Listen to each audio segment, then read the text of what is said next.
Good morning મિત્રો, આપણા મોર mini વ્લોગમાં તમારું હાર્દિક સ્વાગત છે. તો કેમ છો? નાસ્તો પાણી કરીને બારે આવી જાય ને હવે જવાનું હતું અમરેલી. પછી 2 પગવાળી ફોર્ચ્યુનર કાઢીને અમે ત્રણે નીકળી જતા અમરેલી બાજુ, અને આ બધું જનાવર જોવા મળી ગયું હતું. જનાવરનું નામ શું છે જરી કોમેન્ટ કરી દેજો. પછી બાયપાસ ચોકડી આપણી ગાડીનું પેટ્રોલ પૂરું થઈ ગયું હતું. મારો ભાઈ જો તે પેટ્રોલ પુરાવો. પછી આપણે આવી જતા સિવિલ હોસ્પિટલમાં મારા ભાઈની દવા લેવા, પણ અહીંયા તો ગરદી જેટલી છે જોઈ લ્યો. પછી આપણે મારા ભાઈને સિવિલે ઉતારીને આવી જતા એરપોર્ટની સામે કામ હતું ને અહીંયા નીકળ્યા વિમાન જ પડ્યા છે. એક તો જો પડ્યું દેખાય છે, બીજા 2 ઓલી બધું સલું છે જોઈ લ્યો, એ ઉડશે હમણાં, અને એક જો ઉડીને આવે જોઈ લ્યો.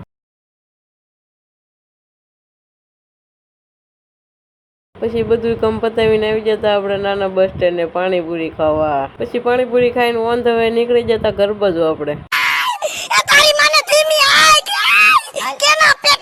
પછી આપણે પૂગી ગયા હતા ઘરે ને વાગી ગઈ છે 2, તો પેલા જમી લઈ. પછી નાઈને ફ્રેશ થઈને બારે આવી જતા ને બારે મળી ગયું તું નાની એવું બાવ કેવું રમે છે જોઈ લ્યો, નખરા જો કરે એ તો. પછી આપણે ડેરીએથી દૂધ લઈને ઘરે આવી જતા. તો આ વિડીયો આપણો એ જ એન્ડ કરી છે. ગમ્યો હોય તો લાઈક શેર સબસ્ક્રાઈબ ફોલો કરતા જજો. મળીએ તમને નેક્સ્ટ વિડીયોમાં. ત્યાં સુધી ટાટા એન્ડ બાય બાય.